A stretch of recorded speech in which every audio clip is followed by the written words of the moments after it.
234 தொகுதியில 2 பேருக்கு சீட்டு கொடுத்திருக்காருங்க. அவரு மத்தவங்க அது இல்ல. சீமானை கூட 1% எடுத்துக்கொள்ளலாம். சீமானை கூட 1% எடுத்துக்கொள்ளலாம். விஜயை ஒரே 1% கூட நம்பவே முடியாதுங்க. அவரு ஏதாவது பேசுறாரா? ஏதாவது புரியுதா? என்ன நடக்குறான்னு தெரியுதா? இன்னைக்கு பார்த்தா காலி பண்ணிட்டேன்றாரு, இன்னைக்கு பார்த்தா போகலன்றாரு, இன்னைக்கு போறேன்றாரு, 1 மணி நேரம்ன்றாரு, 2 மணி நேரம்ன்றாரு. அவர் அரசியல் வந்துங்க போராடுறதுதாங்க அரசியல். விஜய்கிட்ட அந்த போராட்டத்தன்மையே இல்லைங்க.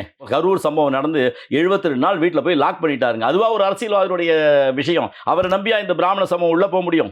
இந்த பிராமண சமூகத்தில் ஆர் வெங்கட்ராமன் தமிழ்நாட்டுடைய மிகப்பெரிய ஜாம்பவான்லாம் இருந்து இந்திய அரசியலே செய்தவர்கள். அந்த பரம்பரை விஜய் பின்னாடியா போக முடியும்? போகவே முடியாது.